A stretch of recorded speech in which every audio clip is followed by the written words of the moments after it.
Olá, muito bom dia para você que participa do ITERIS Cap Talk, desta vez com o tema Segurança da Informação na Gestão de Acessos nas Organizações. Eu sou a Mafelo Bisotto e eu estou aqui ao vivo com você hoje para conduzir esse webinar que traz grandes especialistas para debater o assunto, principalmente considerando a conformidade com a Lei Geral de Proteção de Dados, a famosa LGPD.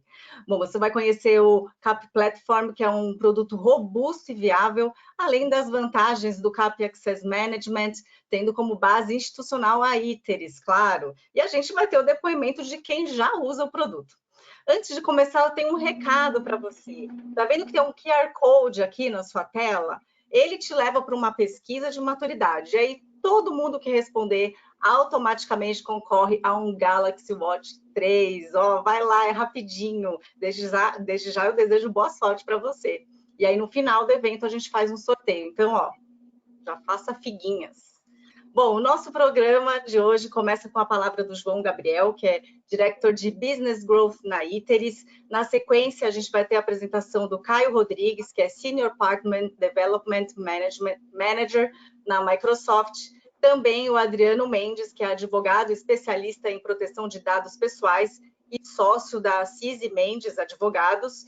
E aí, depois dessas apresentações, a gente vai ter uma mesa redonda. E aí, a gente inclui no bate-papo o Diego Mariano, que é Head de Information Security no Hospital Albert Einstein, Hospital Israelita Albert Einstein, e também o Vinícius Fonseca, que é Chief Information Security Officer na ITERIS, e o Rodrigo Soares, que é Head de Customer Success na ITERIS. E fica aí o lembrete que se durante as apresentações você tiver alguma dúvida ou quiser fazer algum comentário, é só mandar aqui pelo nosso chat, que a gente vai abrir para interação durante a mesa redonda, durante o round table, combinado?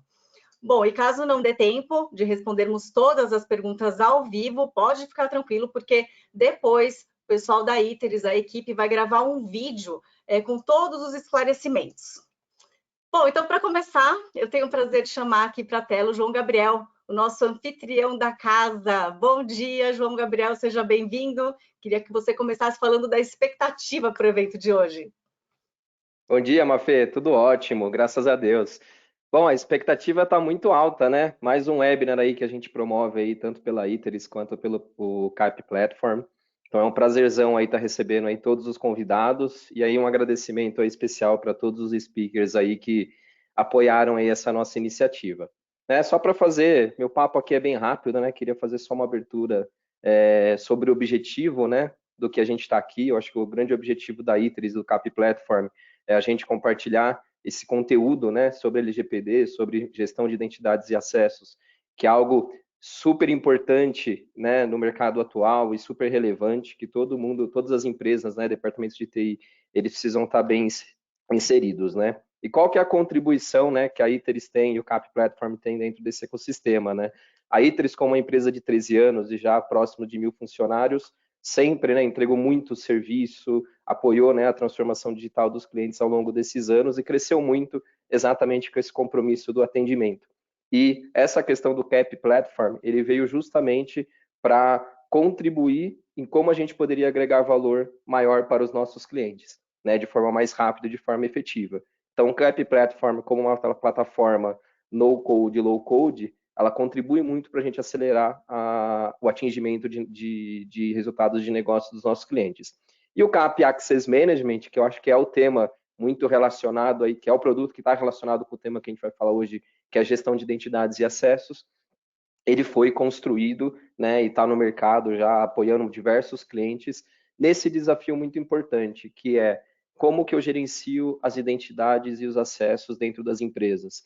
Quem concedeu os acessos, quem aprovou, a automação dessa concessão e revogação desses acessos para você ficar em compliance com ISO 27001, compliance com a LGPD, e mitigar muito essa questão de risco e também reduzir o custo em cima da operacionalização das concessões e revogações de acesso.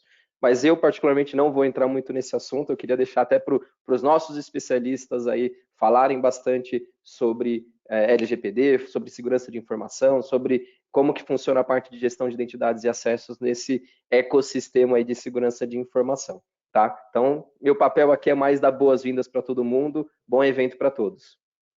Maravilha, muito obrigada. A gente vê que é um tema muito importante, um tema muito sensível e promete, né, João Gabriel? Obrigada. Bom, agora eu chamo o Caio Rodrigues, então, que é Senior Partner Development Manager na Microsoft, para fazer a sua apresentação sobre segurança da informação e Zero Trust. Seja muito bem-vindo, Caio. Muito obrigado, Mafé. Obrigado a todos os presentes e um agradecimento muito especial à Iteris pelo convite, né, pela organização do webinar. Já participei de todos os webinars aí da Iteris como ouvinte, né? Esse é o primeiro que eu estou como speaker e até vou explicar o motivo de eu aceitar estar como speaker aqui. Como vocês podem ver no meu cargo, eu trabalho na área de canais da Microsoft, né, gerenciando o desenvolvimento de parcerias estratégicas para a Microsoft. A Iteris é um parceiro super estratégico para nós.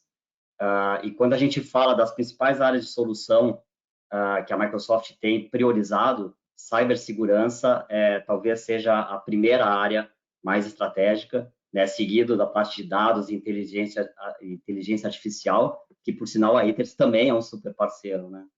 Então, obrigado novamente pelo convite e vamos em frente aqui com o conteúdo que eu preparei, tá?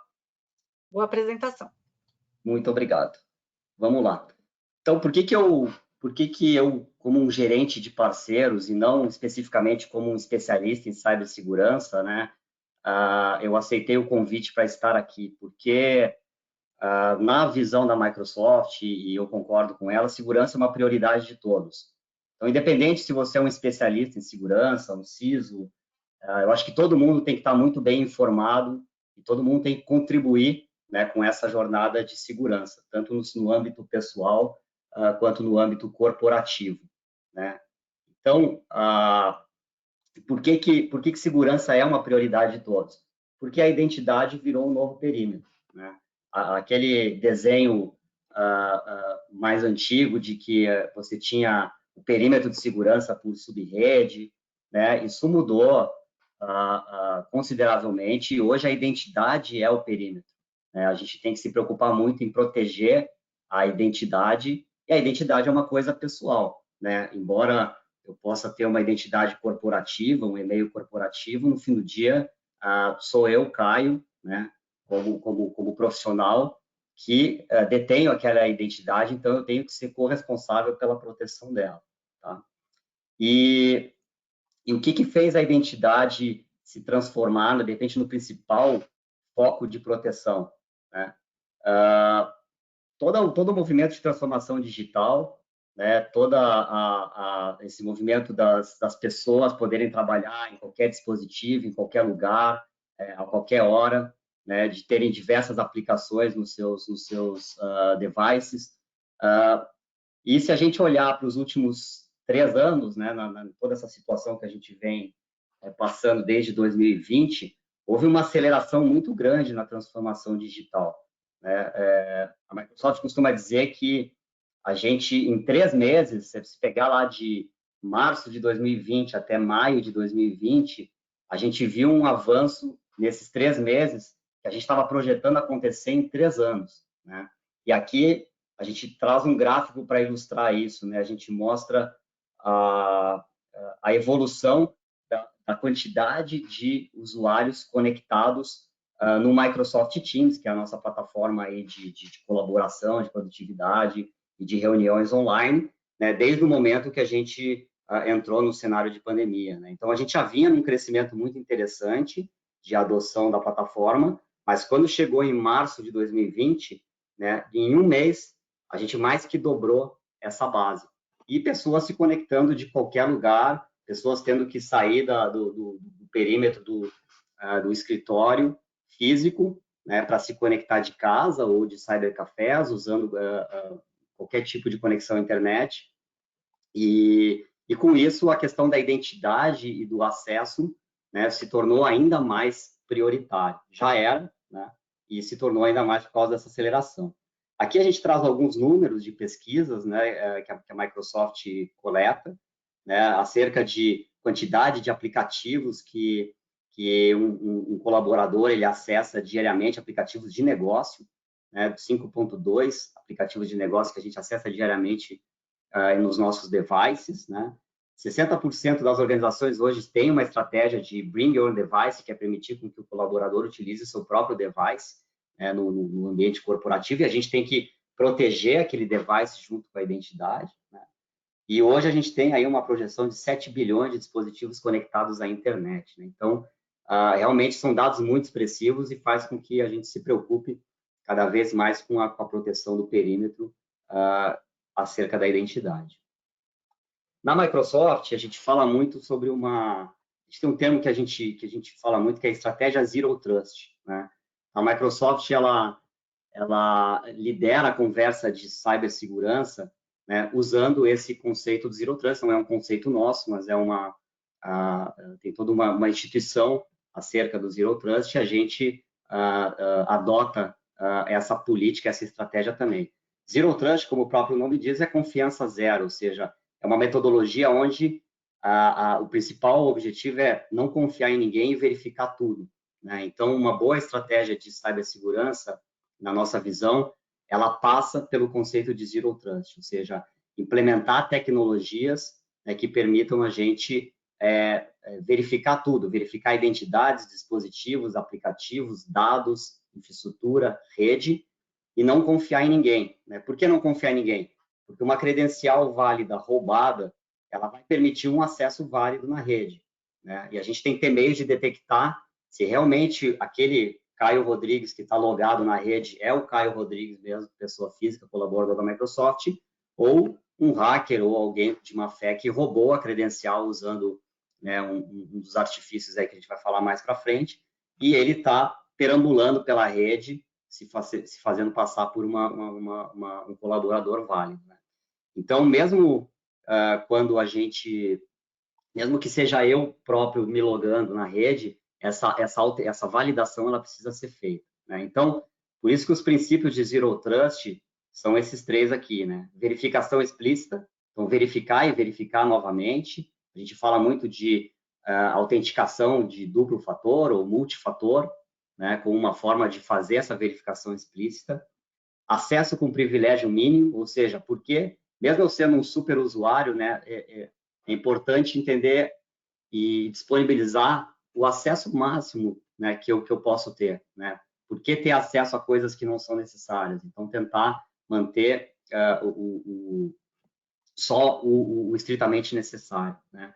E sempre pressupor a violação, que acho que a gente falou. Mesmo que quem esteja logado seja uma credencial válida, né, tentar entender o comportamento dessa credencial, né? A gente fala muito, tem um conceito que a gente fala muito, que é a viagem impossível, né?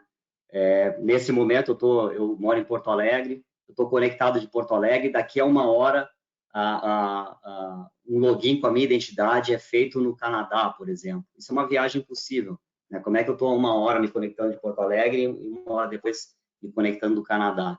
E a gente precisa ter tecnologias para poder capturar esse tipo de comportamento, né? Zero Trust fala muito de identificar e proteger a identidade e o acesso, né? E a gente combina isso com toda a parte de gestão, de SOC moderno, que faz a detecção de uma invasão, né? Toda a parte de resposta ao incidente e recuperação dos dados, né? Então, quando a gente combina Zero Trust com SOC moderno, a gente cria uma estratégia forte de cibersegurança. Deixa eu passar aqui. Opa, andei demais aqui. Deixa eu ver como é que eu volto. Vou tentar voltar aqui, só um minuto. Foi mais rápido que o clique do mouse. Então, na Microsoft, a gente defende muito a combinação da política Zero Trust, mas também com outros 3 fatores importantes, né? Que é segurança por design, ou seja, sempre que você vai construir uma nova solução, um novo aplicativo, né, é importante pensar em segurança por default, né? Tudo que a Microsoft faz hoje em termos de novos produtos tem segurança por design, e esse comportamento ele tem que se espelhar, né, em todo o nosso ecossistema. Mas também existem dois pilares super relevantes, que é capacitação e conscientização. Como eu falei no começo, segurança é uma prioridade de todos. E esse pilar de conscientizar, de treinar, de capacitar as pessoas, independente delas serem especialistas em cybersecurity ou não, isso é extremamente importante, né?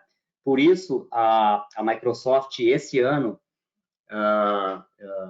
no nosso ano fiscal, na verdade, que começou em junho do ano passado e termina agora em junho desse ano, a gente fez um investimento muito forte numa campanha de segurança pró-conscientização e informação das pessoas. É uma campanha que está veiculando, principalmente na CBN e no Valor, né? Mais para frente tem um slide com uma lista dos principais conteúdos dessa campanha, depois eu vou deixar isso disponível, aí o time da ITERS pode compartilhar com todos os participantes. É um conteúdo público, é um conteúdo leve, mas ele tem um caráter informativo muito importante, né? E tem alguns artigos até com uma pegada um pouco mais técnica, mas a ideia é informar todo mundo de como proteger a sua identidade, o seu acesso, né? E entender todas as ameaças que existem hoje, como a gente está blindado em relação a isso. Então, eu convido a todos a olhar esses conteúdos. E aí eu preparei o resto dos slides, né, com alguns insights desses conteúdos, né? Até porque, como eu comentei, eu não sou um especialista em segurança, então esses conteúdos têm também me ajudado a conhecer cada vez mais sobre o tema. E aí, coisas interessantes que eu achei invadir não é uma ciência de foguete, né? A gente tem 3 principais formas de invadir, que é o tradicional phishing, né? Aquele e-mail falso que vem com um link falso e que permite ali a instalação de uma app no seu device que vai capturar uma credencial, né? Aplicações não configuradas corretamente, existem muitas aplicações antigas que ainda podem ter no código senhas de teste, usuários não desabilitados, então trabalhar a modernização de aplicação é extremamente importante, né? E a falta de atualização de patches, né? Utilizar sistemas operacionais antigos ou mesmo aplicações usando tecnologias legadas, isso gera brechas para invasão. Então, essas são as 3 principais formas de invasão, né? E, como eu falei, invasão não é uma ciência de foguete. Hoje, se você vai na Deep Web, você contrata um kit ransomware por $66. É extremamente barato você contratar um pool de aplicativos ou tecnologias para programar um ataque ransomware, né? Existem até, a gente brinca, tem o Hacker as a Service, se você encontra lá, né? Você pode contratar como serviço um hacker para fazer uma invasão por milhões de identidades, por volume, enfim, tem planos de tudo, desde $66 até algumas centenas ou milhares de dólares. Mas o fato é, hoje é barato, né, você programar uma invasão. E aí, ao passo que é barato, é caro, né, muitas vezes, quando você é invadido. Você tem resgates de dados de todos os tamanhos, e a gente ficou sabendo que talvez um dos maiores ataques não divulgados gerou um prejuízo de $6 bilhões, né, a companhia que foi atacada, né, e que os dados não foram divulgados, mas só em nível geral o tamanho do estrago, né, que pode ser feito. O que mais? Aí uma preocupação, né, e que eu divido com todos e que acho que a gente tem que refletir. Mais ou menos 4% do orçamento de tecnologia é destinado à cibersegurança. Quando a gente olha o potencial de dano, né, de um caso de 6 bilhões, mesmo que a gente trabalhe numa média mais abaixo, a gente entende que esse percentual de investimento em segurança é muito baixo, né? Então, acho que existe um convite para a gente rever juntos, né, como investir mais na área de segurança.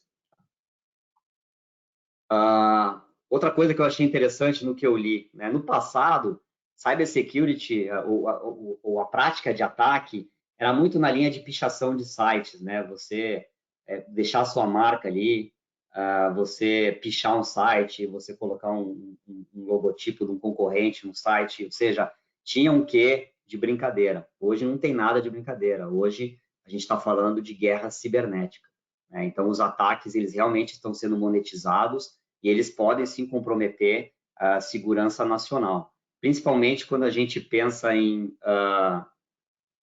que a gente não está falando só de ataque em servidores ou ataques em devices. A gente está falando em ataques em dispositivos IoTs, né, que hoje tem inteligência embarcada, e mesmo em dispositivos OTs, que são dispositivos operacionais que podem parar uma operação crítica e criar um dano extremamente grande numa operação, numa fábrica, numa indústria, um desastre ambiental, enfim. Né? Então, é importante pensar em segurança porque não é só mais aquela questão de infiltração de sites, e sim isso está relacionado com guerra cibernética. E aí, indo um pouco para a parte final do meu conteúdo aqui, né, queria falar um pouco como a Microsoft está estruturada em segurança. Né? A Microsoft, sim, tem um objetivo de ser a maior empresa de cybersecurity. Né? A gente, por um bom tempo, a gente teve produtos de cibersegurança, né, que não figuravam entre os principais produtos, mas nos últimos 10 anos, os investimentos que a Microsoft tem feito em cibersegurança são enormes. Né? Então, aqui existem alguns dados que sustentam, né, toda a nossa estratégia. Hoje, a gente, por exemplo, a gente monitora mais de 8 trilhões de sinais, né, de logins, de sinais que passam pela nossa nuvem. Isso nos ajuda a entender e prever futuras ameaças, né, e criar ferramentas que possam combatê-las. Né? E todos esses dados que estão apresentados aqui na tela, a quantidade de e-mails que a gente analisa, quantidade de autenticações, de páginas web escaneadas, fazem com que a gente tenha que a gente chama de Microsoft Graph, né? É um gráfico muito bem, com muita amostra que nos permite mapear as principais oportunidades. Desculpa, as principais ameaças. E hoje, se você pensar na Microsoft, se você pegar só a parte de cibersegurança da Microsoft e transformar ela numa empresa, seria uma empresa de mais ou menos 10 bilhões de dólares em valor de mercado.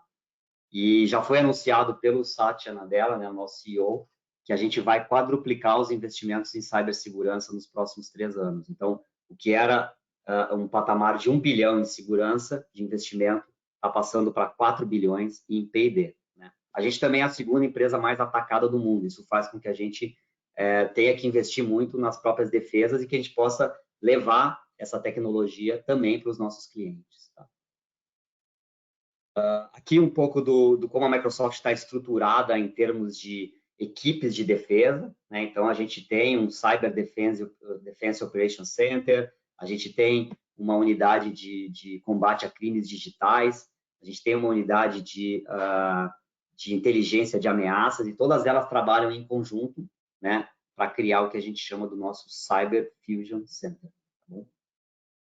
E para terminar a minha primeira parte aqui do conteúdo, esses são os conteúdos que eu comentei que a gente deixou disponível na CBN no Valor.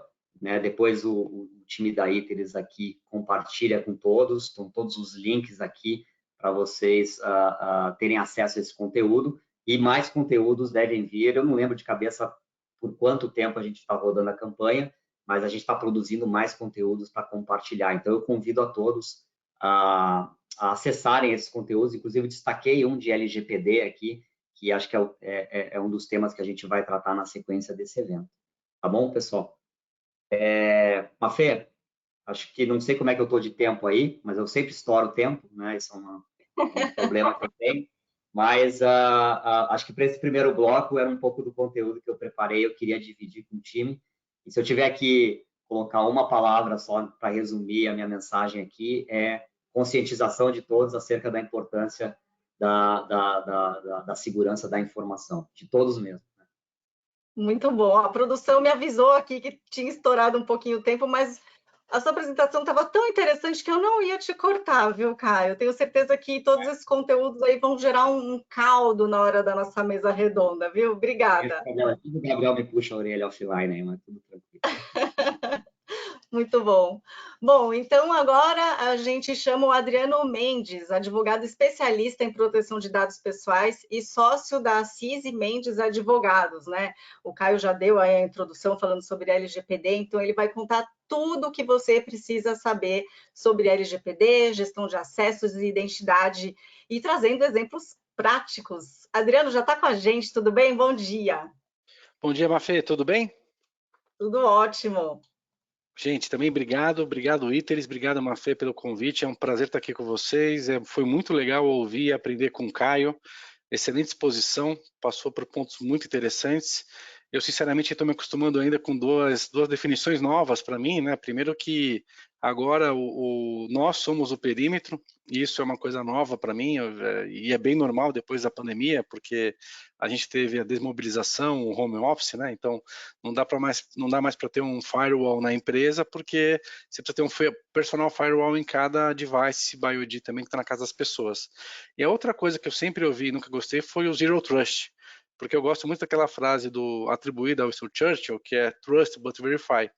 E falar que eu, enquanto usuário, não sou confiável, me incomoda um pouco. Eu entendo o conceito, eu entendo que a gente precisa sempre desconfiar, mas eu acho difícil, na prática, explicar para um usuário que a gente não vai confiar no que ele está falando, né? É bem interessante. Mas a gente tem que desconfiar da nossa sombra, né? A gente sabe que o seguro morreu de velho. Exatamente, e até a nossa sombra pode não ser nossa, né? Ela pode ser alguém se passando pela gente também. Isso é bem interessante. O Caio Tá trouxe ótimo. alguns pontos Ótima bem interessantes. apresentação para você, Adriano. Depois a gente bate um papo aí sobre esse assunto. Legal. Obrigada. Pessoal, vou falar rapidinho aqui, sem slides, sobre o que a gente tem visto nesse contexto de LGPD. Primeiro, muito legal que o Caio trouxe sobre a Microsoft, como isso tem já revolucionado o mercado de maneira geral, mas a gente está falando de uma coisa que já não é tão nova assim, tem mais de 20 anos na Europa como toda, e especificamente no Brasil, a gente tem uma lei vigente que vale em todos os pontos desde 18 de setembro de 2020, e as multas, as sanções, as possibilidades da ANPD bloquear, suspender, impedir, pedir modificações ou mesmo aplicar multas que podem chegar a 50 milhões de reais são possíveis desde o dia 1º de agosto de 2021. Então é por causa disso também que a LGPD está na boca do povo, porque não adianta a minha empresa fazer tudo certo se os meus fornecedores, se o meu ecossistema com quem eu compartilho dados pessoais, de alguma forma não está correto.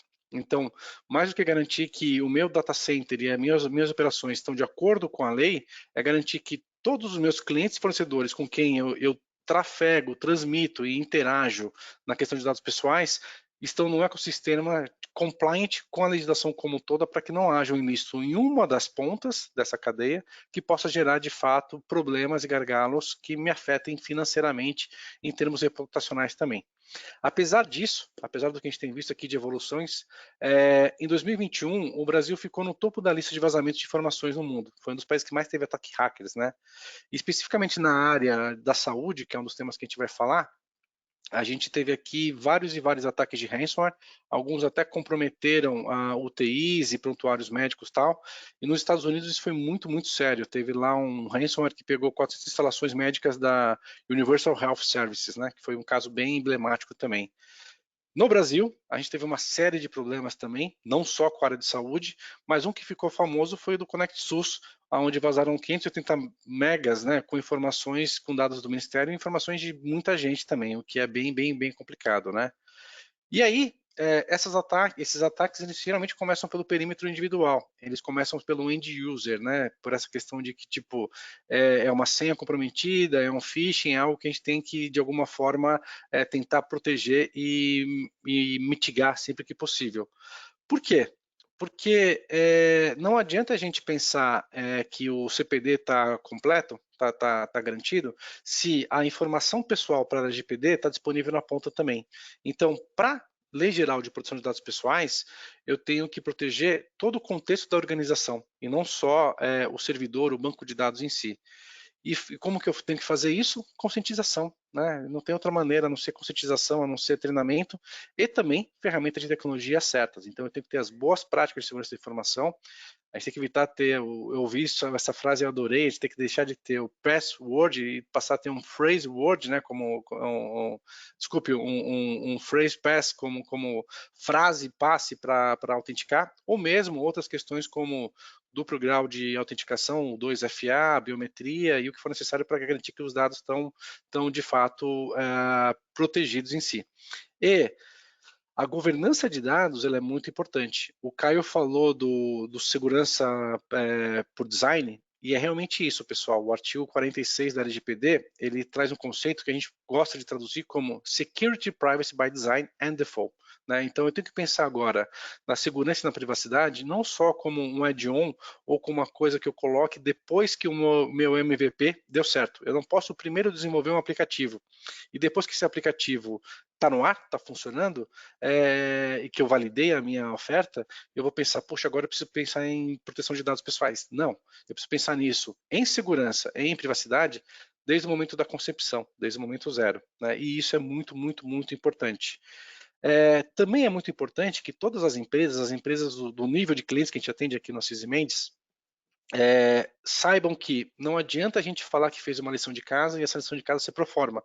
Eu posso ter ali uma opinião jurídica, um certificado dizendo que a minha empresa atende LGPD, mas se na prática eu tiver um tratamento regular, seja na área de marketing, seja na área de contabilidade, seja na área do RH ou de atendimento, a minha empresa como um todo pode estar sujeita a uma multa, e essa multa é baseada no faturamento, podendo chegar a 50 milhões de reais. Então, esse é um trabalho 360, em que TI tem uma função fundamental de ajudar nos sistemas, na categorização dos dados em si, mas que a gente não consegue fazer sozinho. A gente precisa ter parceiros nas demais áreas, né? E aí, como a lei já está em vigor, eu tenho que ter o cuidado de não deixar muita coisa para frente, né? Pensando aqui em 27.001, 27.002, toda vez que eu vejo uma oportunidade de melhoria, eu tenho que colocar um escopo, um prazo definido e como que eu faço para mitigar o risco enquanto isso. Então, eu não posso ver coisas e não tomar uma ação preventiva quanto isso.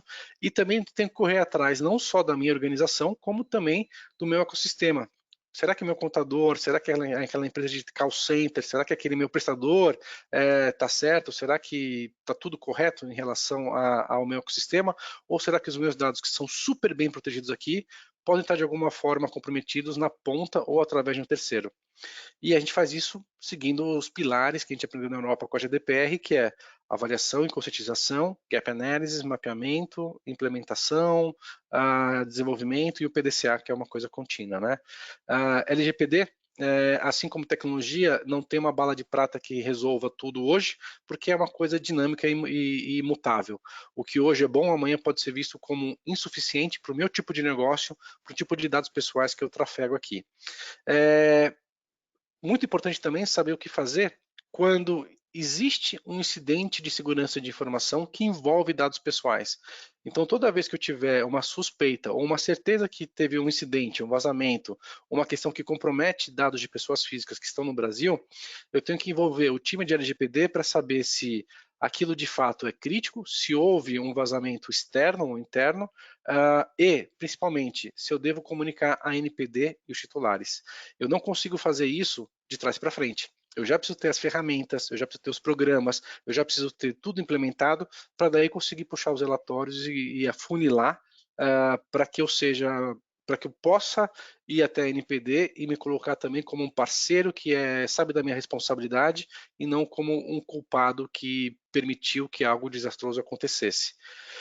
A gente trouxe aqui, tem vários exemplos para falar, mas para começar eu queria contar um caso que tem a ver com o que o Caio disse, ele é de antes da pandemia de 2019 e também tem a ver com a área da saúde. Ele foi a primeira multa aplicada pela GDPR, pela lei europeia, a um hospital na Europa, né? Então, um hospital, o Hospital de Barreiros, ele tinha aproximadamente 1.000 usuários conectados e levou uma multa de 400 mil euros. Na fundamentação da autoridade, aqui é um material que eu trago do IAPP, International Association of Privacy Professionals, foi escrito alguns pontos pelos quais essa multa foi aplicada. Primeiro ponto, não havia documento contendo a correspondência entre as competências funcionais dos usuários e os perfis de acesso à informação, incluindo informações médicas, informações clínicas. Também não havia um documento definindo as regras para criar usuários do sistema e dar acesso às informações do hospital. Alguns usuários de nível administrativo tinham acesso ao prontuário full dos pacientes, então eles podiam saber, além da data da internação, além de outras questões, também doenças e questões médicas que não faziam sentido para aquele tipo de acesso ter essa informação.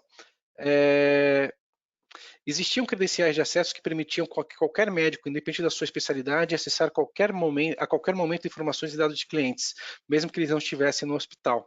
Isso foi considerado como um problema no princípio da minimização de dados. E Dos 1.000 usuários cadastrados como um perfil de médico, só tinham 295 médicos ainda ativos no hospital. Então tinha aí quase 2/3 da base de pessoas que já tinham saído do hospital, que não prestavam mais serviços para hospitais, mas que ainda tinham credenciais válidas, credenciais que estavam ali podendo fazer qualquer coisa, né? Fora isso que é muito sério, né? E assim, é difícil o TI saber, porque se TI não tem um sistema como esse, não está ligado ao RH, a gente nunca vai saber quando ativar ou desativar um usuário em si. Tiveram outras questões que falaram que não havia segregação de acessos e que a maneira como os sistemas foram montados não cumpriam a LGPD como um todo. Então, por que ter tanta informação exposta se eu podia ter as informações que só aquele perfil pudesse acessar e assistir, né? Então, esse conjunto de coisas fez com que esse hospital especificamente levasse uma multa de 400 mil euros. Foi um hospital? Podia ser qualquer empresa, podia ser qualquer negócio, podia ser na Europa e com certeza podia ser no Brasil também, né? Isso é novo para todo mundo, a gente está se adequando ainda, mas pensar em que eu tenho que revisar não só aquilo que eu estou contratando, mas aquilo que eu já tenho, é muito, muito, muito importante. E aqui no Brasil, a gente tem exemplos para falar também relacionado ao CAP, né? Do McDonald's, que teve um incidente na semana passada através de um prestador de serviços, e também do iFood, há poucos meses, onde um prestador de serviço que tinha a senha entrou e começou a trocar o nome dos pratos para questões políticas também. Então, ter capacidade de identificar quem foi e agir prontamente é uma das boas práticas previstas no artigo 50 da LGPD e uma das maneiras que a gente tem também de evitar problemas maiores com multas e infrações e também o dano reputacional. Para terminar, para a área de TI, eu sempre gosto de falar que a Lei Geral de Proteção de Dados Pessoais tem que ser entendida de uma forma um pouquinho diferente. Essa proteção de dados, ela é menos cadeado, escudo e firewall, e muito mais uma proteção como um carinho da gente com alguém que a gente gosta. E por querer bem, eu vou cuidar dessa informação. A lei não está aqui para burocratizar, a lei não está aqui para atrapalhar e nem para impedir negócios ou o desenvolvimento de novas aplicações. Ela só pede que a gente tenha a transparência e o compliance como um todo. Beleza? Acho que agora a gente pode passar para o next round. Muito bom, eu nunca tinha ouvido esse termo aí falando de LGPD, falar de carinho, e é isso mesmo, né? O cuidado com os dados do próximo, né, Adriano? Com certeza, e faz toda a diferença, porque senão a gente vai burocratizar. Eu posso fazer o que eu quiser com os dados, desde que eu tenha aqui um racional para isso, uma documentação e também uma finalidade positiva. Maravilha, obrigada, viu, pela apresentação. Bom, então agora eu peço para que voltem à tela o João Gabriel e o Caio, e também quem se junta a nós é o Diego Mariano, que é Head de Information Security no Hospital Israelita Albert Einstein, e o Vinícius Fonseca, que é Chief Information Security Officer na Iteris. Também com a gente, Rodrigo Soares, que é Head de Customer Success na Iteris. Olha só como está composta essa mesa redonda. Vai ter muito papo e não vai faltar assunto. Obrigada, viu, pela presença de todos vocês. Bom, quero começar aqui. Acho que o pessoal está no mudo, é isso? A gente está esperando, né? Acho que ninguém quer falar primeiro. Tá. Não, é que eu ouvi o Rodrigo falando alguma coisa e a voz não saiu. Eu estava no sorteio, hein, Matheus? Você sorteia quem começa aí. Agora sim. Bom, eu quero começar com o Diego. Diego, eu queria saber quais são os principais desafios que você lida em seu dia a dia para a gestão de identidade e acessos. Bom dia, Mafê. Bom dia, pessoal. Obrigado aí pelo convite. É sempre um prazer aí estar junto com vocês, aí com grandes especialistas aí do mercado. Acho que o grande desafio do setor da saúde, né, é a questão, qual é o momento que a gente está com relação à maturidade de segurança. Né? O setor da saúde, ele tem uma transformação digital que não começou da mesma época, por exemplo, que o setor financeiro. O setor financeiro começou mais atrás, então ele tem uma evolução de maturidade de um período maior. Né? Então, aqui, a gente está correndo, né, atrás, porque acelerou, né, a transformação digital, em qual o cara comentou, né, se tornou exponencial praticamente. Né? Então, a evolução da segurança é exponencial também. Né? E não é só a evolução de tecnologia, né? É a evolução de processo, de pessoa, de cultura, né? Todo o legado de de uma instituição. Então, acho que o principal desafio é trazer essa velocidade, não só em aquisições tecnológicas, mas em pessoas, né? E quando você uma grande instituição está falando de 20 mil pessoas, de 30 mil pessoas, e colocando para todo mundo, né? Com um vocabulário comum e que todos entendam. Muito bom. Queria perguntar agora, então, para o Rodrigo, quais são os principais ganhos que as empresas podem ter ao utilizarem plataformas de gestão de identidade, né, como o CAP Access Management? Antes de você responder, Rodrigo, queria fazer um lembrete para você que está aqui nos assistindo. Se tiver alguma dúvida durante esse bate-papo, pode mandar para a gente aqui pelo chat. Já vi que chegou uma perguntinha, daqui a pouco eu faço aqui. E também não se esqueça de responder a pesquisa, tem o QR Code, não sei se está aparecendo agora o QR Code, acho que ainda não, mas eu vou pedir para depois da produção colocar. Você aponta o seu celular para o QR Code, responde uma pesquisa, e aí você vai concorrer a um super prêmio, que é o Galaxy Watch 3. Tá certo? Então vamos lá, Rodrigo. Bom, Mafê, obrigado. Primeiro, obrigado a todos aí, obrigado pelo Diego, que já é um grande parceiro, né, com a gente, obrigado Adriano, Caio, que também estão junto com a gente há tanto tempo aí, pelo compartilhamento dessas informações, tá? Então, quando a gente fala do CAP Access Management, né, e já fazendo um pouquinho de link com tudo que foi falado até aqui, a gente já tem, a gente inicia o ganho com as plataformas já na adoção da plataforma, né? Por quê? No primeiro momento, você já ganha o controle de todo o processo de concessão e revogação. E aí eu vou puxar um pouquinho aqui do que o Adriano comentou, né, quando a gente fala, poxa, eu não sei se aquele colaborador, né, e até falando um pouquinho daquele processo do hospital, né, então, eu não sei se aquele colaborador que foi desligado, se ele continua tendo acesso dentro da plataforma. Esse já é a segunda parte da plataforma, então a gente consegue conectar isso no seu sistema de folha, no momento do desligamento, já pelo RH, né, no sistema do RH, ele já faz a revogação dos acessos, assim como a concessão também já é feita. Então, a gente já ganha, primeiro, no processo, para alguns sistemas que ainda não estão bem mapeados, estruturados, mas já na integração, por exemplo, para a criação de usuários no AD e revogação, criação de contas de e-mail, revogação e desmobilização, por exemplo, de contas no 365. Além disso, como a gente até recomenda aos clientes, né, de utilizar os sistemas integrados, e a própria ferramenta ela também é completamente integrada por exemplo, um Azure AD, você tem o MFA, que foi citado também pelo Caio, como um ponto de segurança muito importante na plataforma. Então, tudo isso, né, integrado ao processo que a gente tem dentro da plataforma, já vai trazer os ganhos em relação à segurança, o que é muito importante. E aí a gente vai explorando cada vez mais cenários, desde da matriz de acesso, onde eu tenho como saber exatamente qual que é o perfil daquele colaborador e qual é o nível de acesso que ele pode ter ou precisa ter em cada sistema, e vinculo isso ao processo de recertificação, ou seja, se aquele acesso é temporário, depois de algum tempo eu preciso saber que eu tenho que desligá-lo. E aí eu consigo configurar isso durante o processo de concessão, sabendo que dentro de 90 dias, uma semana, ou se de repente é somente durante um dia, aquele colaborador vai ter acesso ao sistema. Fazendo, às vezes, até mesmo um mapa de disponibilização, por exemplo, somente em horário comercial, onde aquele usuário pode ficar ativo e bloqueado dentro de um horário específico. E, por fim, a gente também não pode deixar de esquecer que talvez esse ponto que eu vou trazer de diferente do que a gente conversou aqui, são uma matriz de conflito, né? Então, eu tenho sistemas que são conflitantes. A gente fala bastante sobre diversos sistemas aqui, mas um exemplo muito claro é quando a gente está falando da parte de suprimentos, por exemplo. Uma pessoa não pode ter o acesso a contas a pagar e contas a receber. Então, dentro da ferramenta, a gente também estrutura isso para que, quando um acesso for concedido, os administradores, a segurança de informação, os gestores de área sejam notificados que há um acesso conflitante e tratar aquela exceção de alguma forma, ou remover o acesso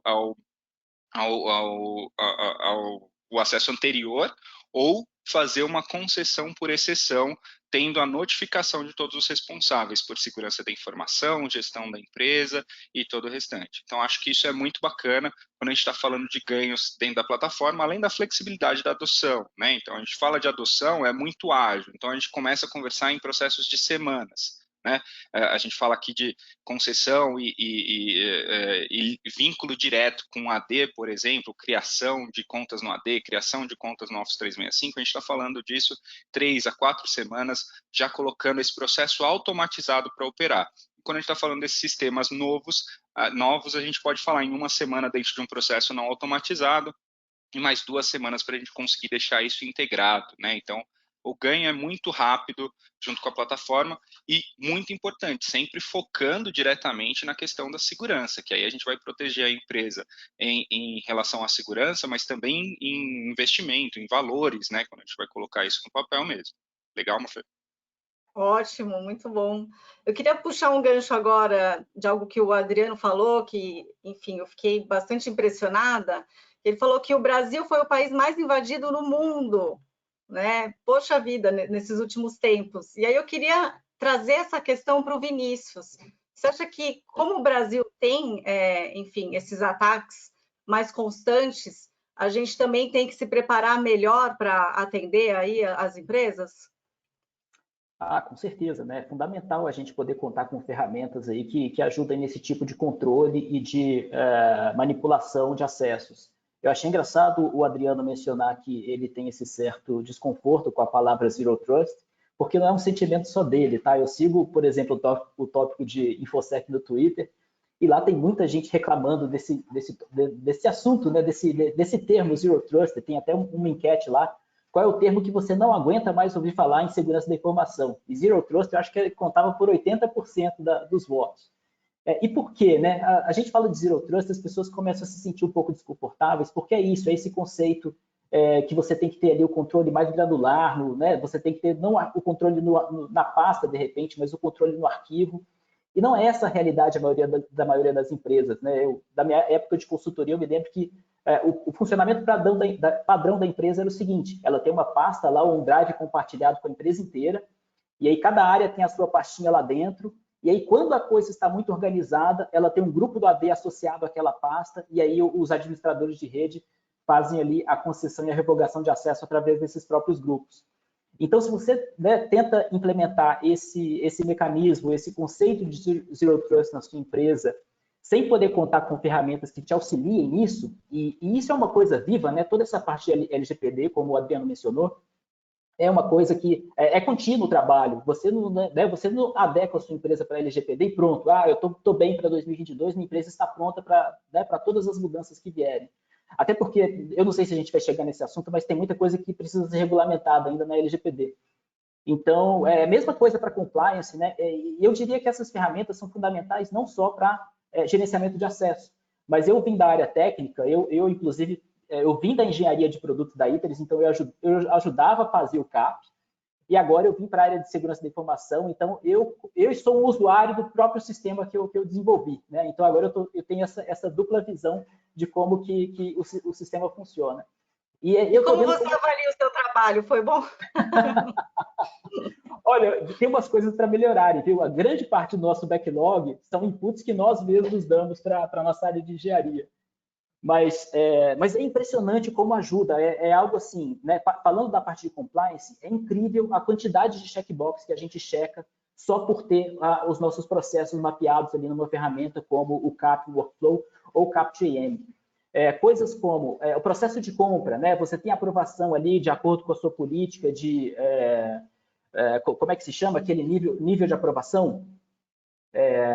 Tem um nome essa política, tá? É uma política que, de acordo com determinado valor, uma determinada pessoa precisa aprovar aquela compra.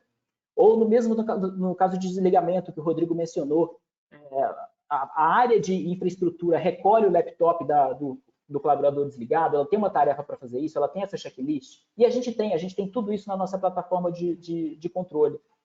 Então, fica muito fácil quando você tem essas ferramentas, você implementar essas mudanças, implementar esses ajustes que tanto a LGPD quanto toda a parte de compliance, na verdade, ISO 27001, SOC TSP, PCI DSS, toda essa parte de auditoria de segurança, você consegue checar muitos checkboxes ali, você consegue resolver muitas questões só mesmo possuindo esse tipo de ferramenta. Inclusive para requisitos da LGPD, né? Por exemplo, política de retenção de documentos.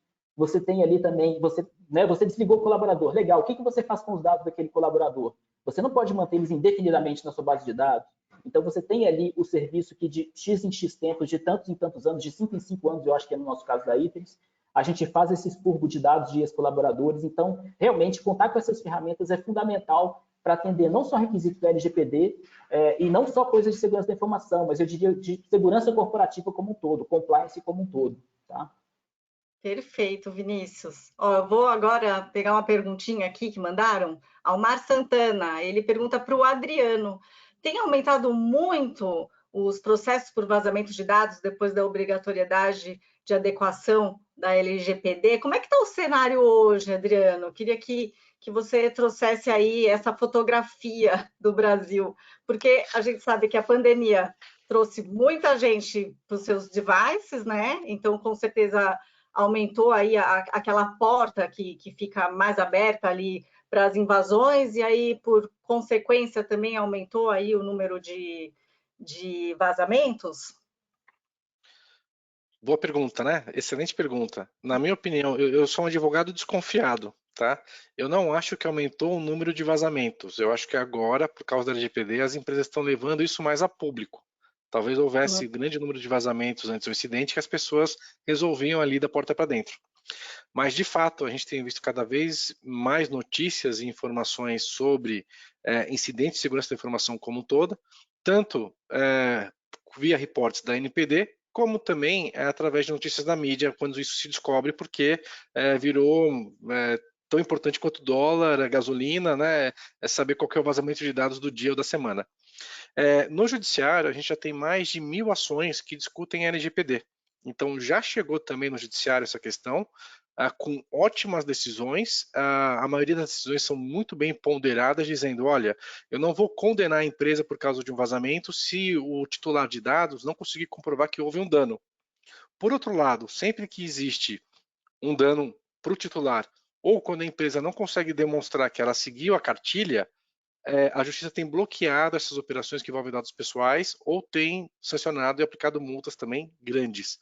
Quando a gente fala de uma multa de 50 milhões de reais, pode parecer grande para a gente, pessoa física, mas outras leis que a gente tem no Brasil, como o Código de Defesa do Consumidor e leis específicas, já tem sanções bem altas também. Então, é normal a gente falar de multas aí de 5 milhões a 20 milhões de reais quando o assunto envolve tecnologia e isso vai parar no judiciário. Então, o melhor lugar para se estar nesse momento é longe dos holofotes e preparado em casa para responder qualquer pergunta que se faça nesse sentido. Perfeito. Caio, agora puxando a bola para você, qual que foi a sua percepção disso, né? O Adriano trouxe a visão dele ali como advogado e a sua percepção, porque como você falou na sua apresentação, a gente teve uma transformação digital que seria de 3 anos em 3 meses, né? Eu vi até empresas que, por exemplo, tinha algum setor que a pessoa tinha que deixar o celular ali no armarinho, porque não era muito sensível à área, não podia estar ali, e aí ela se viu no meio de uma pandemia tendo que trabalhar de casa, enfim, com todos os seus aparelhos ali. Conta pra gente o que você percebeu disso. Eu entendo que a segurança da informação sempre foi prioridade, sempre foi um tema relevante, né, importante, independente do momento. Mas, obviamente, quanto mais os negócios se tornaram digitais, né, se tornam digitais, e a gente teve toda esse cenário dos últimos 3 anos que realmente acelerou, né, essa digitalização, o tema segurança da informação ele se tornou ainda mais relevante. Mas o importante assim, sempre foi uma prioridade e sempre vai ser uma prioridade a questão de segurança da informação. Então a gente tem que estar muito informado e agindo em relação a isso, né? Como o pessoal comentou, eu trouxe a questão de segurança para o design, o Adriano reforçou e o time aqui também. E isso tem que ser, tudo que a gente faz tem que ter segurança. Agora, um ponto importante a gente tem que ter o cuidado só de não construir uma estratégia de segurança que vá limitar ou privar, né, as pessoas de desenvolver o melhor potencial delas, né? A gente fala sempre sobre desbloquear a criatividade, ou seja, a gente tem que construir ambientes tecnológicos que permitam às pessoas se sentirem confortáveis para fazer o seu trabalho, né, explorem todo o seu potencial, toda a sua criatividade. Tem uma pesquisa hoje que fala que tem empresas que hoje estão dentro do corpo de colaboradores, você tem 4 gerações trabalhando juntas, né?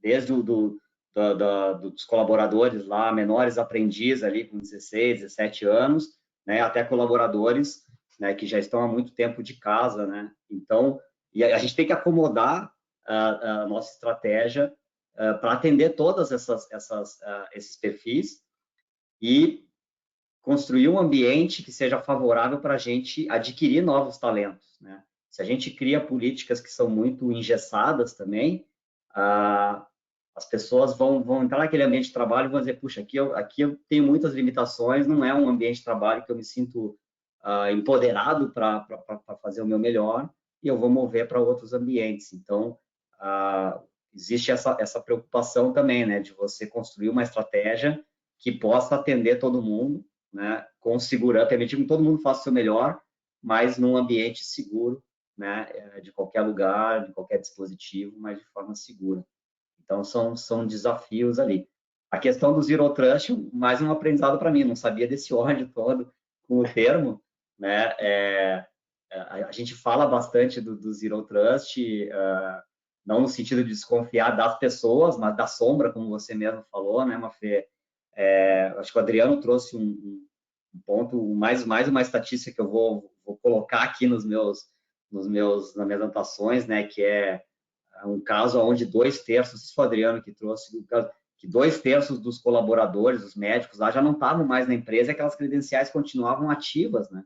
Então, puxa, alguém pode roubar aquela credencial, se fazer passar por uma pessoa, então a gente tem que estar preparado para isso. Ô, Caio, mas vou dar um feedback aqui. Vamos... Desculpa, só vou interromper vocês rapidinho. Eu quero ouvir você, Vinícius, mas só para falar que, olha, se você ainda não respondeu a pesquisa, é agora que você tem que responder, porque a nossa equipe já vai começar a se preparar aí para a realização do sorteio, tá? Então, vai lá, QR Code na tela, aponta, responde, é rapidinho e você concorre aí ao relógio maravilhoso. Vamos lá, Vinícius, pode dar o seu complemento. Não, isso né? O Zero Trust ele é o modelo de segurança recomendado pelo NIST, e eu acho que hoje de manhã eu vi um dado do FBI dizendo que 60% dos vazamentos de dados ocorrem de dentro da empresa, né? Então elas têm o início de dentro da empresa por alguém lá dentro. O Caio tinha comentado no início da apresentação dele sobre o Ransomware as a Service. Eu não gosto nem de falar sobre esse tópico que é para não dar ideia para ninguém, mas é algo que você simplesmente está lá dentro da sua empresa, você entra em contato com um desses grupos que o Caio mencionou e você facilita a entrada deles ali para eles criptografarem a rede da sua empresa inteira. E é isso, você leva um corte do que eles conseguirem extorquir da sua própria empresa. E para descobrir isso depois é difícil, então realmente você precisa desse modelo de segurança Zero Trust. Não é à toa que esses 2 casos que o Adriano comentou aí do McDonald's e do iFood foram 2 casos de vazamento interno, né? Foram colaboradores lá de dentro que vazaram esses dados. Ô, Vini, deixa eu complementar, acho que a pergunta que a Mafê fez da questão da transformação digital, um ponto muito relevante também, o que é? A mudança do perfil consumidor, né? Então, na verdade, essa jornada de transformação digital das empresas, ela já dura há vários anos, porque mudou o perfil do consumidor, as tecnologias mudaram, questões do advento da cloud e tudo mais, ela fez com que tudo fosse muito mais rápido. E a pandemia, ela acelerou ainda mais algo que já estava acontecendo numa velocidade muito grande. Então, acho que o grande cuidado e a mensagem quando a gente fala de investimento, não só da Microsoft, mas dos grandes players de mercado e também das empresas, é como essa disrupção, né, essa transformação digital, ela está acontecendo muito acelerada e foi ainda mais acelerada por conta da Covid, essa preocupação do security by design, ela tem que acompanhar essa mesma velocidade, porque o que a gente mais vê hoje, empresas pensando em time to market, pensando em lançar um produto muito rápido, lançar MVP, pegar dado de cliente, ganhar market share, mas não adianta nada você fazer tudo isso se ao mesmo tempo você pode correr o risco de expor a sua empresa, né, a riscos de vazamento de informação, onde a reputação da empresa pode ser comprometida por conta desse tipo de estratégia. Então, do nada vale você ter uma empresa que cresceu 1000% nos últimos 3 anos se em determinado momento ela tem esse vazamento de informação. Então, o valor da multa é pesado, de até 50 milhões? É pesado. Mas o dano da reputação da empresa, ele é um dano incalculável. Então, por isso que essa preocupação nesse aspecto de segurança e risco para a empresa e compliance, ela tem que ser ela tem que ser cultural. Mais do que processos e ferramentas, ela tem que ser cultural. E eu gostei muito da frase do Adriano, tem que tratar com carinho. Quem você trata com carinho? Quem você gosta, quem você tem preocupação. Então tem que estar no mindset das pessoas. Com certeza. E, João Gabriel, assim, uma empresa nova, uma startup, ela automaticamente já pensa na segurança, né? Isso já é uma cultura dos startupeiros, vamos dizer assim. Queria que você falasse também sobre os benefícios de plataformas low-code e no-code nos negócios. Eu vou dizer que deveria, tá, Mafê? Eu não consigo afirmar, e nem seria doido de afirmar que é uma preocupação by design, mas é uma preocupação que todos devem ter, tá? Eu acho que desenvolver um produto é mais do que simplesmente você vender e entregar. Você tem que tomar cuidado com atendimento, você tem que ter cuidado com segurança, com experiência, com retenção. Então, tem uma série de outros indicadores que a gente tem que analisar nesse contexto total de criar uma solução, um produto para o mercado, que tem que ser considerados além só de venda e market share e o usuário utilizando, tá? E acho que uma coisa que o Rodrigo falou, e eu queria até complementar um pouco do que ele falou de capacidades, né, de plataformas de gestão de identidade e acesso, que é a questão de que não existe uma bala de prata no mercado para resolver um produto que resolve LGPD, ou um produto que resolve 100% dos seus problemas de gestão de assets e entidades. Não existe bala de prata. Existem ferramentas muito capazes, como o CAP Access Management e o CAP Platform, capazes de você conseguir implementar e resolver problemas de negócio muito específicos. O grande X da questão é a capacidade da plataforma ser flexível e adaptável para os mais diversos modelos de negócio. Algo que funciona, por exemplo, para o Einstein, talvez não vai funcionar para uma empresa de varejo. O cenário de negócio é diferente. Então, o grande valor que essas plataformas e que as pessoas precisam buscar é realmente a flexibilidade da plataforma se adaptar ao seu modelo de negócio. E quais são os benefícios de plataforma low-code e no-code como o CAP Platform, né, o CAP Access Management? É a facilidade de você ter essa flexibilidade, poder customizar a plataforma com pouco ou quase nada de código. Isso, ele dá maior autonomia para os nossos clientes, no caso, em cima das customizações que ele vai fazer, do ponto de vista de integração com novos sistemas para a parte de concessão e revogação automática, para integração com o seu software de RH, né, seu HCM, e também para toda a orquestração de todo o processo que acontece, de todo esse processo de gestão de identidades e acessos. Então, mais do que uma plataforma que resolva o seu problema de negócio, pensar na adaptabilidade da plataforma, flexibilidade e também como você consegue crescer a plataforma investindo pouco, é muito importante, tem que ser considerado quando a gente fala da adoção de uma plataforma de gestão de identidades e acessos. Coisas que a gente tem no CAP Access Management. Eu acho que muitas empresas não têm noção que o investimento que é muito pequeno, né? Não sei se foi o Adriano ou o Caio que falaram que é cerca de 4% do investimento em TI, você já pode resolver algo que vai dar um prejuízo muito maior se você não olhar para isso, né? Queria puxar agora o gancho para o Diego, uma empresa como o Einstein, né? Muito consolidada, muito antiga. Como é que para inserir algo novo? Qual que é essa visão, né? Como que vocês enxergam essa relevância de segurança da informação numa empresa como o Einstein? E queria que você falasse um pouquinho também da experiência com o CAP Access Management. Assim, acho que a gente falar sobre segurança no Einstein, a gente usa uma linguagem diferente dependendo, né? Então, se eu vou falar com os conselheiros, né, do Einstein, né, é gestão de risco, né? Segurança dentro da política de apetite de risco da instituição. É isso que eles fazem, né? É a governança corporativa da instituição como um todo. Colocar ali, né, a segurança como gestão também, né, como gestão de risco, né, e apetite de risco. Não adianta eu falar com eles, né, de ataque X, técnica Y, vulnerabilidade, né, não é o linguajar deles, né? Se eu vou falar com os diretores executivos, né, da instituição, né, o diretor da assistência, o diretor medicina diagnóstica, o desafio é falar de excelência operacional. Olha, a segurança contribui para a sua excelência operacional.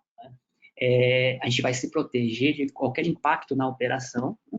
E se tiver algum impacto na operação, o impacto vai ser como é que a gente opera sob estresse, né? Então, a forma, né, de comunicação é como é que eu levo excelência operacional e experiência do usuário, né? Que muitas vezes, né, no processo, eu tenho que colocar algum mecanismo novo para o usuário, se eu vou facilitar a vida dele ou se eu vou prejudicar a vida dele, é novo, né? Toda vez que é novo, a pessoa, poxa, não sei fazer, né? Muitas vezes ele precisa fazer menos coisas que precisaria antes, né? Mas como é novo, né? Então a gente tem que investir muito em melhorar a experiência do usuário, né? Não só mas com relação à experiência dele, né? Se ele fica muito bloqueado, sem saber o que fazer, a gente começa a tentar dar um jeitinho, né, para fazer de outras maneiras que muitas vezes é do que se a gente não fizesse nada, né? E, né, a gente tem que estar aderente a normas, padrões, regulamentos, leis. Então, diferentes discursos para diferentes camadas da sociedade que a gente tem aqui dentro. Então, é um super desafio, porque é investimento, né, é o meu investimento em comunicação, né, para ser transformado em investimento e mudanças na instituição como um todo, né? E hoje a gente trata o tema, né, como segurança, ela é onipresente, né? Então, por exemplo, a guerra da Ucrânia, né? A gente fez uma força-tarefa por causa disso, né? Poxa, a guerra é lá na Ucrânia, lá na Rússia, né? A gente fez uma força-tarefa específica para isso, porque que a guerra cibernética entre os dois países começou antes, né, da guerra física. Antes mesmo, né, de ter começado a guerra, a gente viu, né, os ataques, né, mudando de comportamento pelo mundo. Os ataques, assim, começaram uma série de ataques na Ucrânia que eram muito maiores do que a média. Alguma coisa acontecendo, alguma coisa de grave vai começar a acontecer, né? E logo depois que a guerra foi declarada, mudou o cenário mundial. Empresas que tinham uma média de ataque foi diminuir um pouco dos ataques. E por quê? A concentração, né? Ucrânia e Rússia.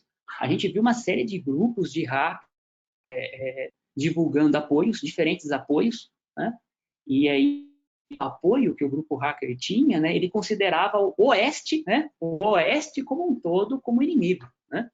Então não tem essa questão de parte do Oeste também, né? Então a gente tem essa tarefa e olha só, 80% das proteções que a gente incluiu no nosso ambiente, né, nesse período, principalmente inicial, dos primeiros 2 meses da guerra, 80% veio, né, de comportamentos que a gente entendeu do ataque que estava acontecendo lá, né? Isso não quer dizer que as outras proteções diminuíram, né? A gente precisou fazer mais coisas, né? E esse mais coisa, os 80% foi devido à guerra, né? Isso sem falar nos desafios que a gente já tem aqui no dia a dia, né? Então, a segurança aqui a gente considera como unipresente, né? A gente tem que estar atento aí a todos os movimentos que acontecem, né?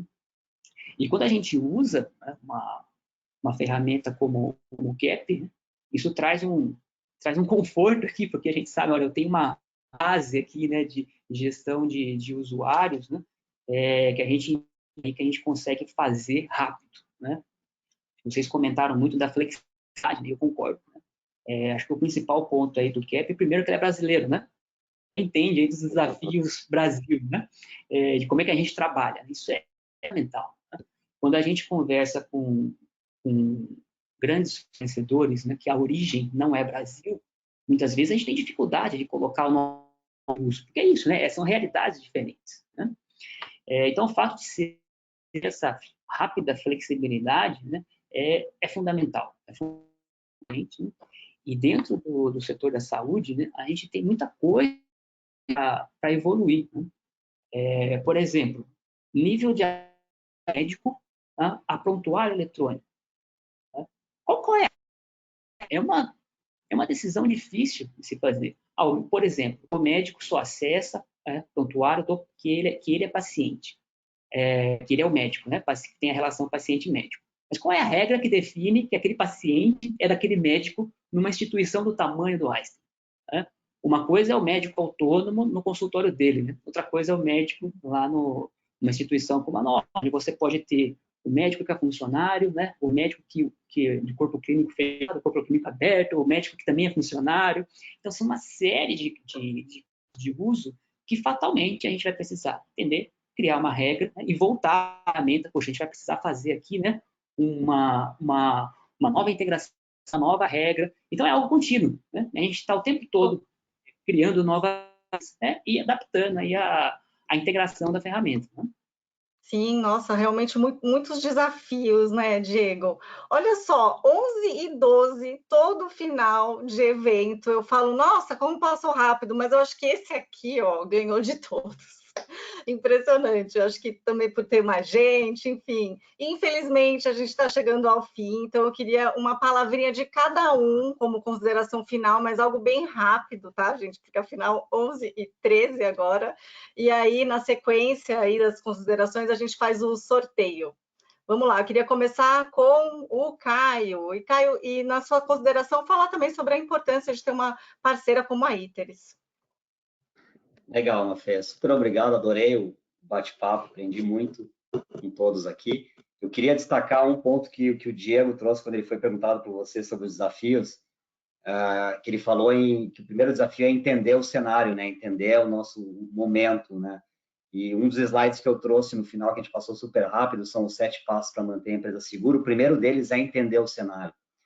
Então, acho que em todos esses 7 passos que estão listados ali, né, Microsoft e Iteris conseguem apoiar, né, mas eu vou destacar esse, entender o cenário, né, ou seja, a gente tem metodologias, programas para poder ajudar as empresas a mapear através de assessments o cenário que elas estão nesse momento, né?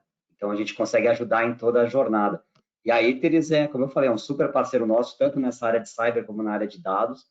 E a estratégia da Microsoft no Brasil é totalmente através de parceiros. A gente provê uma plataforma e os parceiros constroem as soluções de negócio em cima da nossa plataforma. E a Iteris, né, ela tem um portfólio de soluções fantástico aí para toda essa parte de gestão de identidade, acesso, segurança, LGPD, que é o CAP. Então, é uma parceria muito forte e de grande valor aí para poder ajudá-los. Contem com a gente. Muito bom, Caio, obrigada. Adriano, eu tinha acho que umas 3 perguntas ainda para te fazer, viu? Depois eu vou fazer em off. O pessoal também que está nos assistindo, com certeza. E aí aproveita também para dizer que você está com o canal aberto, né? Se o pessoal quiser continuar essa conversa depois com você. Só começou aqui, mas a gente sempre continua conversando, porque isso é muito legal. É uma das áreas do escritório, é o que a gente faz aqui desde antes da LGPD sair do papel. Eu já trabalhava com isso na Europa, e por isso a gente tem muita experiência com casos e ajuda as empresas a fazer o ovo parar de pé sem burocratizar. Para terminar, eu queria dizer que é um prazer eu estar aqui agora falando como parceiro Iteris, porque a gente fez o assessment jurídico da LGPD para a Iteris também, e eu queria dar os parabéns, porque é muito raro você pegar uma empresa que sabe a resposta, e claro que o CAP ajuda nisso, né? Tem a resposta pronta ali, consegue mostrar as evidências, mas que se preocupa de verdade com segurança da informação e com seus clientes. Mafê, você falou de startup e toda vez que eu vejo startup me assusta, porque startup é o cara que quer cobrar 1 milhão, mas não quer pagar R$1, né? E aí tem umas questões bem interessantes porque eles não investem em segurança, eles falam, eu não tenho tamanho para isso, eu não posso fazer isso, eu vou deixar isso competitivo. E na verdade, para os nossos clientes, isso é um risco muito grande.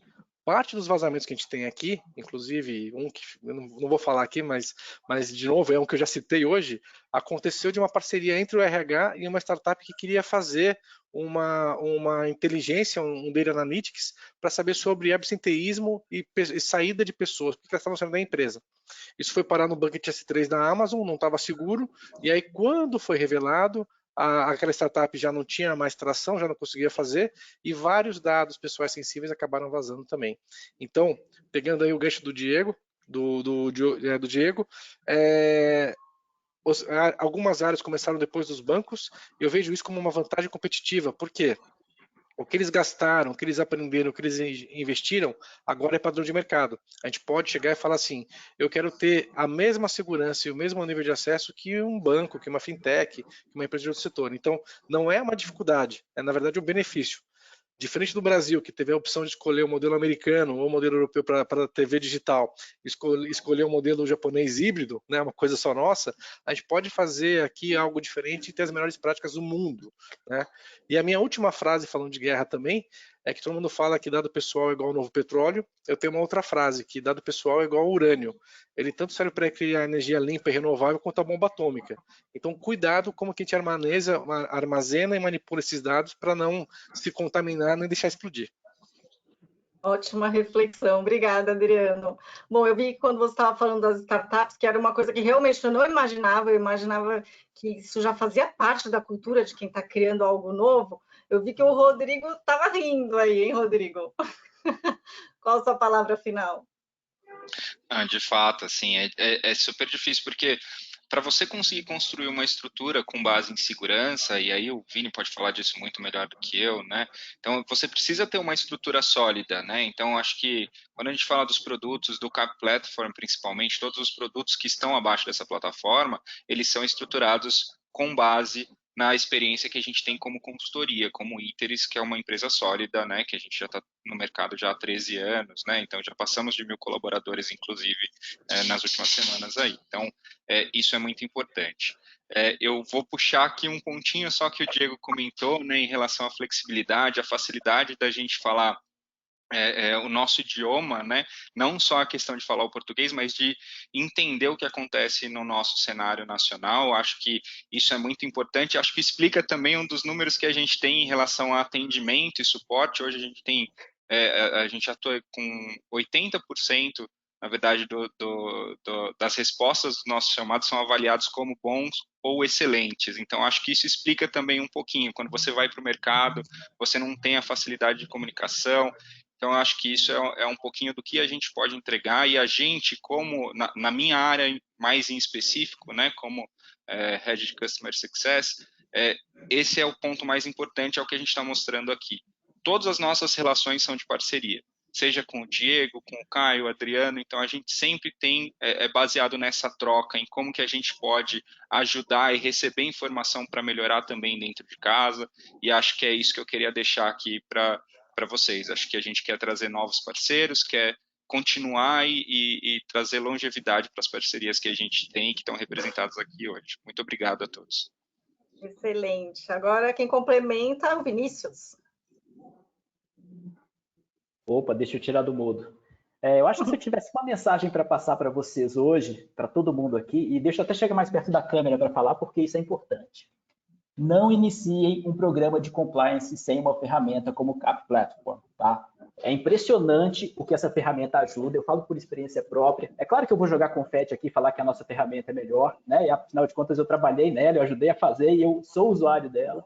A gente faz um dogfooding forte na Iteris das nossas próprias ferramentas e é realmente espetacular. É incrível o tanto que essas ferramentas ajudam e tiram das nossas costas várias definições de processos e documentação, simplesmente vale muito a pena o investimento, vale muito a pena, podem confiar. Se não, o Cap Platform, consigam outra solução, mas não iniciem sem uma solução dessas no seu bolso, implantado na sua empresa. Muito bom, Vinícius. Agora uma palavra rápida do Diego e depois eu encerro aqui com o João Gabriel, que foi o nosso anfitrião lá no começo, e ele faz o encerramento. Vamos lá, Diego. Como o Adriano comentou, né, o ataque cibernético está começando a ser considerado uma potencial arma de destruição em massa. Né? Tem surgido essa linha de pesquisa. Então, o nosso trabalho aqui, né, vai muito além de proteger instituições, proteger pessoas. Né? Então, acho que é muito gratificante trabalhar nessa área onde a gente tem a oportunidade de fazer esse tipo de serviço. Né? E é mais, né, apenas o profissional de segurança formado na área de segurança. Né? Por exemplo, que hoje, né, a gente está com diferentes profissionais de diferentes setores falando sobre esse tema. Para a gente conseguir esse objetivo, né, de proteger as pessoas, a gente tem que, né, unir diferentes profissionais de diferentes setores. Né? Com certeza aí vai ser um sucesso. Maravilha. João Gabriel? Acho que a mensagem, assim, gente, não não tem herói, não sejam heróis.